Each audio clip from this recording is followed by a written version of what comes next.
Hello à tous et bienvenue sur ma chaîne Elénibou. Alors aujourd'hui, si j'ai décidé de faire une petite vidéo, c'est pour vous présenter un sac de ma collection.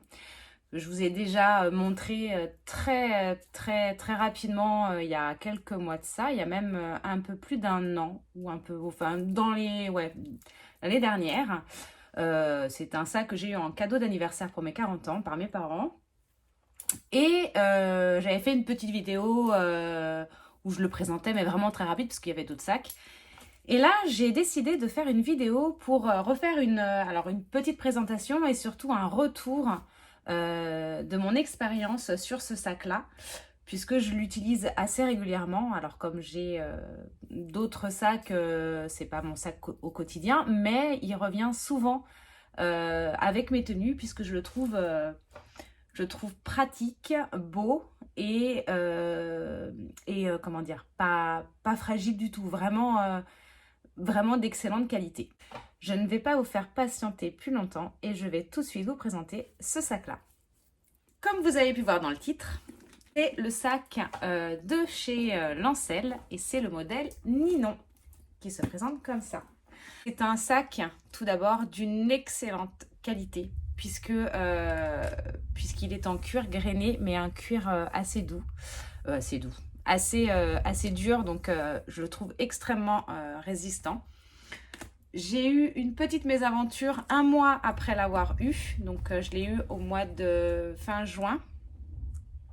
Et je ne l'avais pas utilisé souvent, j'avais dû l'utiliser on va dire allez 5-6 jours sur le mois puisque j'étais partie en congé et que je ne l'avais pas pris.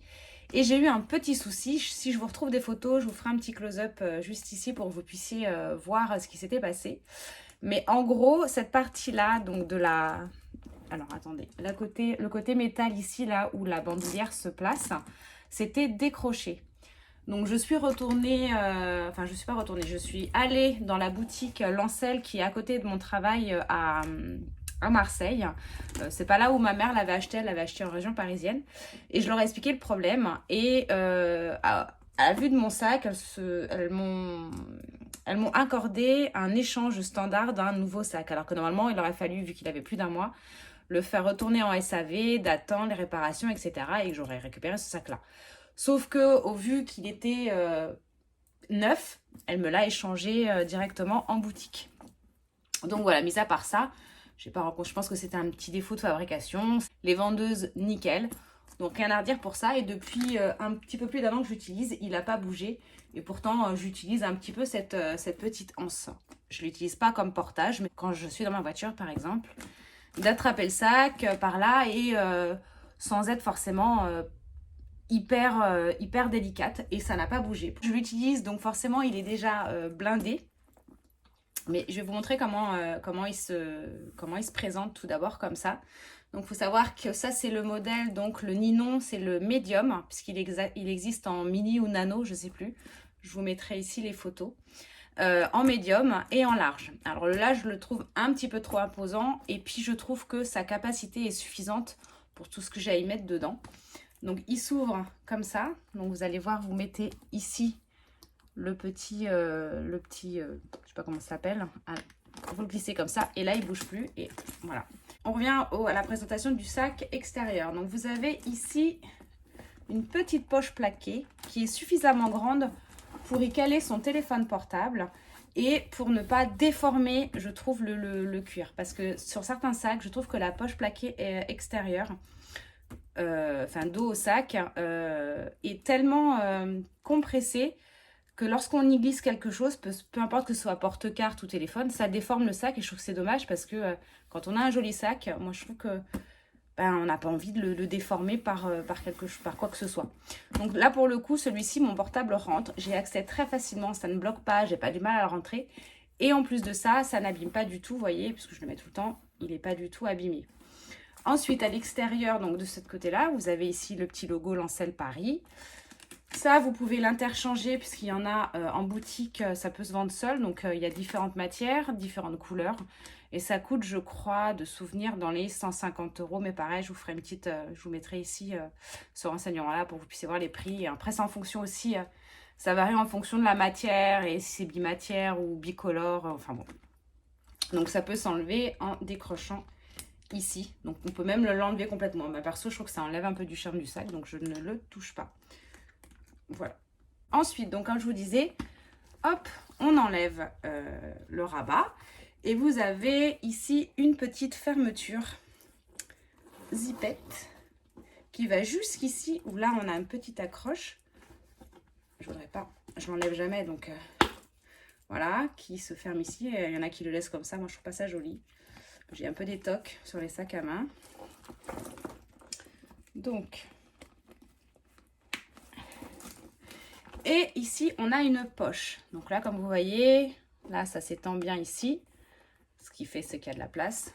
Et dedans, moi j'y cale mon porte-carte avec ma carte de transport et la carte de mon boulot que je viens glisser ici. Donc je mets que ça, toujours pour la simple et bonne raison que je n'aime pas que le moindre objet puisse déformer le sac. J'aime que la forme elle reste toujours impec et qu'il soit toujours nickel. Donc du coup je glisse que ça dedans.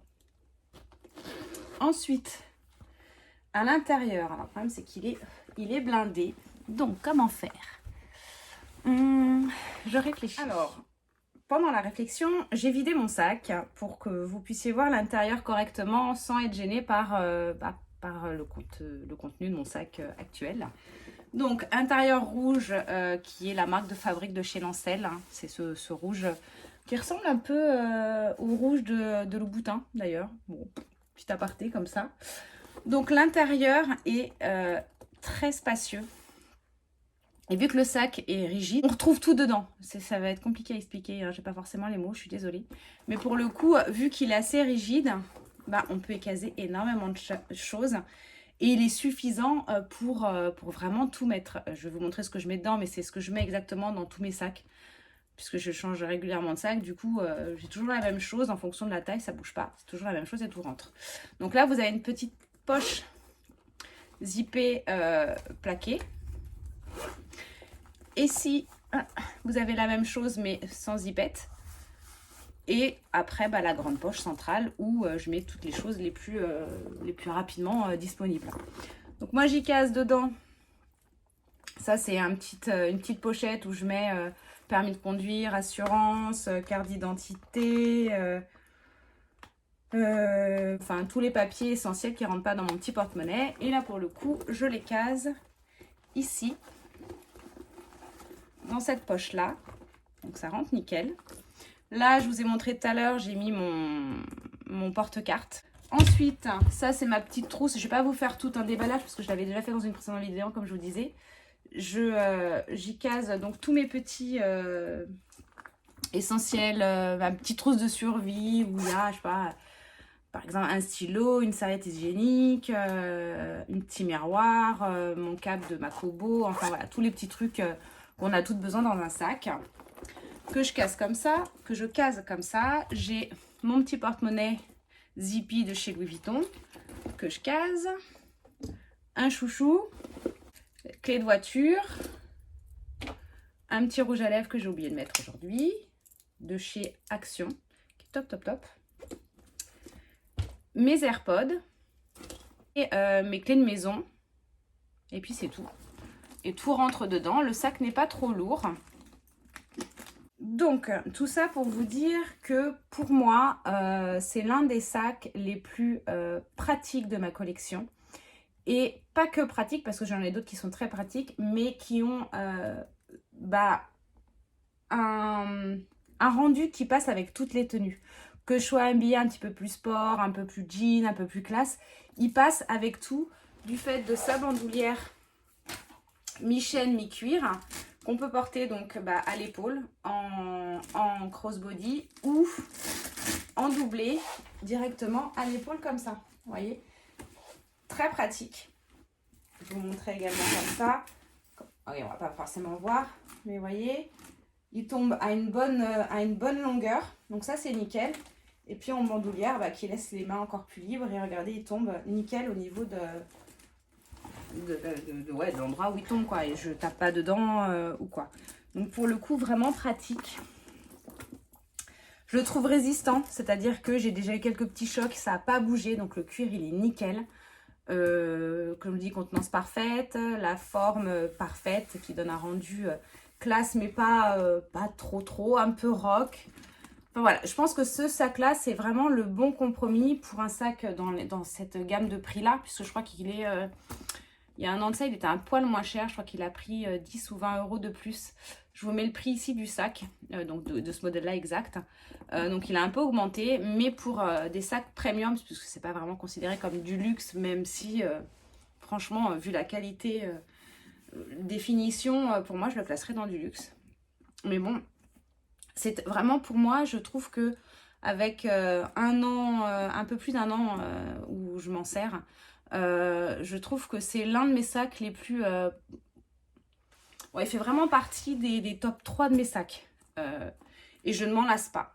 Voilà, donc c'est un conseil à vous donner. Si vous hésitez à le prendre, que vous avez le budget pour le prendre et que vous hésitez entre plusieurs sacs, franchement, je pense pas que vous le regrettiez. Parce qu'il est vraiment top. La seule petite chose que je pourrais dire dessus, c'est qu'ils auraient pu rajouter ici des petits, vous savez, des petits trucs argentés là, pour lorsqu'on le pose. Alors je le pose jamais par terre, mais je trouve que c'est ce qui manque. C'est un petit détail et ça ne gâche en rien le sac, ni son visuel, ni sa résistance. Voilà. Donc c'était vraiment une toute petite vidéo pour vous faire un retour sur ce sac de Lancel parce que j'avais envie de partager mon expérience. Et comme je vois qu'ils font beaucoup la pub en ce moment, en plus sur les réseaux, je me suis dit c'est la bonne occasion pour les fêtes qui arrivent, si vous avez envie de vous faire plaisir pour un cadeau ou offrir à quelqu'un, vous faire un retour sur ce sac parce qu'il n'y en a pas énormément sur YouTube. Et donc je me suis dit je vais partager, cette expérience-là avec ce sac. Si vous avez des questions, n'hésitez pas à me les poser en commentaire, j'y répondrai avec grand plaisir. Sur ce, écoutez, je vous laisse ici mon compte TikTok et mon compte Instagram. Donc n'hésitez pas à vous abonner à ma chaîne et à ces comptes-là. J'espère à une prochaine vidéo. Je vous fais des gros bisous et à bientôt. Bisous!